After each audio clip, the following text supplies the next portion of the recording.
Look, I've always been a nerd. I always will be. So I might as well use that as a conversation topic and hopefully bring you to the dark side of the force. Okay, I gotta admit that I love being a nerd. And this is what I want to talk about today. Actually, I want to talk about specifically my relationship with books and how much this just moves my life. Let's start. But first, let me show you. Do you see anything different in this podcast? I haven't released any episodes in the past 2 weeks, and something's changed now. Do you see my new microphone? Do I look like a real podcaster now? Because I love it so much. I'm not wearing my headset anymore. And now I've got a new microphone. It changes colors. It's so beautiful. I love it. I'm just not sure if the quality is the same. So let me know. Do you like my new microphone? Do you think the quality is just as good as my old one? Because this is where we are now, okay? I'm a real podcaster now. Do I look like a real podcaster? I love it. I'm gonna hold it like this, just so you can see how cute it is that the colors are changing during the episode. But yeah, let's start. A gente usa esse podcast para você poder trabalhar o seu listening e ouvir de uma teacher que entende como que é a escuta dos brasileiros. Então eu tento falar o mais claro possível, mas não tão devagar. Então se você quiser, você pode desacelerar ou acelerar esse episódio, ok? E aqui eu trago temas aleatórios, então se você tiver sugestões de temas, manda no direct, manda nos comentários aqui do episódio, de onde você estiver assistindo. E se você estiver pelo YouTube, você consegue ativar legendas tanto em inglês quanto em português, ok? Então, se gostou do podcast, já avalia, já segue, ativa o sininho, porque toda semana tem episódio. E mais sobre o nosso curso, mais conteúdos que envolvam inglês, cultura pop, enfim, todas as nossas redes sociais, @wavefluency, principalmente o nosso Instagram, ok? So today I want to talk about my relationship with books because this is something that is so huge in my life. It's a big part of my life, and I want to talk about how much books, how my story with books has gone these past few years and how much they helped me in literally every area in my life. So I've always been a nerd. I've always been a book person. I've always been crazy about books. But when I got into college, that really affected my habit of reading, my reading habit. And I feel like when you start college, you have so much to study and so much to read that you lose any sense of fun and entertainment when it comes to reading, especially because I went to law school. And law school, you have so much to read. You look, let me show you the book that I have here under my microphone. It's Os Miseráveis, by Victor Hugo. Do you see how, huge this book is? This is the type of book you read when you go to law school, okay? Just so you know. I'm kidding, but at the same time, I'm not, okay? I'm not, because I know I've read thousands of pages when I was in college, and when you have to read so much for academic purposes, you kind of lose uh, the whole sense of leisure and pleasure that you have reading. So I didn't have any patience or any brain power to read anymore because my whole energy went into reading the college books. And so I spent years during college without reading fiction, without reading the books that I loved. And I am here talking about books and I'm talking about fiction mostly, okay? Because I was never the type of person that read self-help books or textbooks or books about finances or something like that. I was never this type of person. I've always read fiction and I've always loved it. I still do. And Percy Jackson actually was my first book collection. I think I was 13 years old or 14 years old. Before that, I already read books, but this was during the John Green era with The Fault in Our Stars, Looking for Alaska, and of course, I read some of John Green's books, but during this time, my biggest obsession was Percy Jackson. I was so in love with it. and I've read the whole original series. And then I asked my dad to buy the collection, the second collection, which is Percy Jackson and the Olympians. And I still have that. It's still here on my bookshelf. I have the whole collection. I love these books so, so much. And it was the first time. See, this is the second collection. If you're watching on the camera, you can see I have both today. And it was the first time that I asked my dad to buy something like this. It was very expensive at the time. I mean, yeah, it was expensive. And I asked him, and I mean, my parents have always been so proud that I was a nerd. So it was really meaningful to me to see my dad buying that for me. It was my first book collection, and I've never let it go. You know, I still love Percy Jackson. I think if I read this collection today, I will still enjoy it just as much as I did back then. And it's funny because when I started my relationship like 9 years ago, my boyfriend didn't like reading books. I mean, he didn't have this habit, nobody taught him the habit of reading books for fun. And then I gave him my Percy Jackson books, and it was his first collection too. It was so nice to see him like really, really enjoy the same stories that I did. So Percy Jackson has a very important place in my life. But anyways, after that, I became obsessed with books in general, with fiction, and it was during the dystopian era, like with Divergent and The Hunger Games. I actually only read The Hunger Games last year, but I read all the other ones. I remember Twilight, Crepúsculo. Twilight was also one of the big, big book series that I read when I was younger.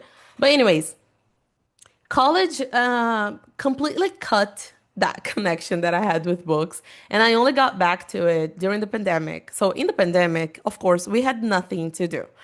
I was barely working. I couldn't go to college, so we had a lot of free time, right, during the pandemic, and it was the first thing that I got back to was reading. And it was actually the year 2020 was the year that I bought my first Kindle. And before that, I had never had any contact with Kindles, but I feel like the pandemic was a time when Kindles like came back to, I mean, no, they didn't come back. They actually started the hype. During the pandemic, it was when everybody found out about Kindles. And this is my second Kindle already. Look at this cover. It's so cute. I love it so much. But this is my first Kindle already. My second Kindle, sorry. My first Kindle lasted until this year. So it was like 5 years old when I finally bought a new one. And after the Kindle, I read so many books. I know that people today don't, a lot of people don't believe how good Kindles are because they say like, oh, I'm not gonna adapt to an e-reader, like a digital reader. But let me tell you how practical it is. It's so comfortable to the eye.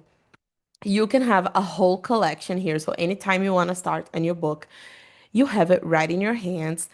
And it's so small, you can carry it anywhere. I just love it. You can read lying down on your bed. You can read in the dark, traveling. I carry my Kindle everywhere. Like, I work at a school twice a week, and I am always carrying my Kindle in my backpack. If I go have my nails done, my nails take like 2 hours to get ready, and during those 2 hours, I'm usually reading on my Kindle. Like, this is the type of thing that I do. It's so practical. It's so good. If you're not sure if you should buy a Kindle, I've never seen someone saying that they regret buying a Kindle. And it's literally one of my best purchases of my life. I've never regretted it, even for a second, and it's really worth it.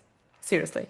But, anyways, because of that, and because of online shopping, 2020 was when the digital era like really got big.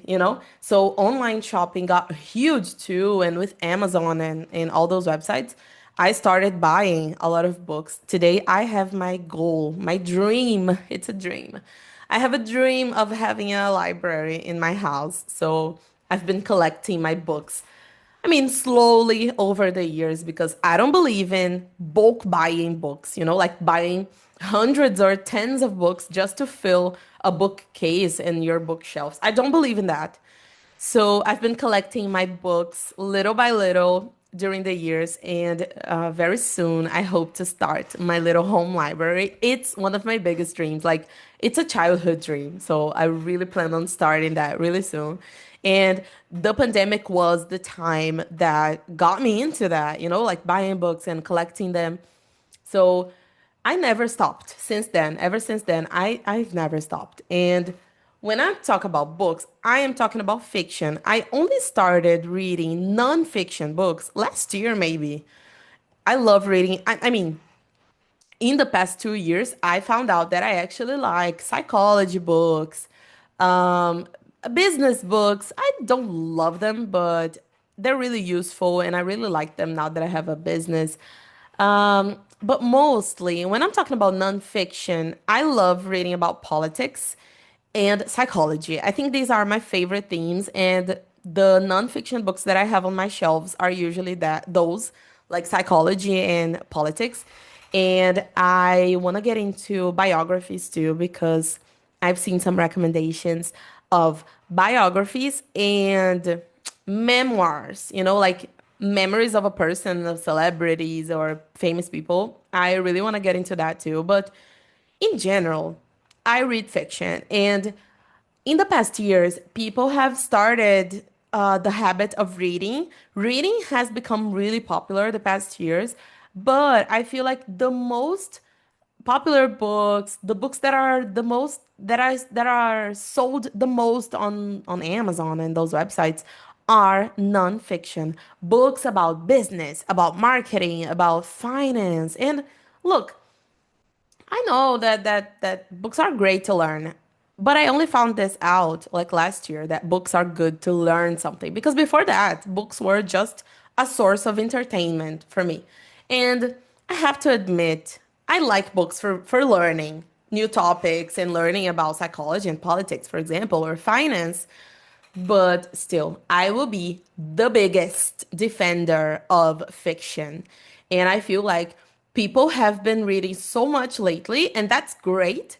But I know that fiction still has a long way to go in the future, because people don't want to waste their times reading fiction, so they want to use books to self-develop and grow and get rich. But you have no idea how much fiction books can change your life in every aspect. I've talked about this before. I have an episode where I talk about fiction books and how fiction books have made me a better person. And I can tell you for sure that reading is my favorite hobby today. And I am a big TV show person. I'm a big movie affectionate, but still, reading is my favorite type of hobby. And do you know why? Because I'm a really agitated person. And I feel like one of the best ways that I've used to recover from my burnout, because I've had a burnout 2 years ago, was reading.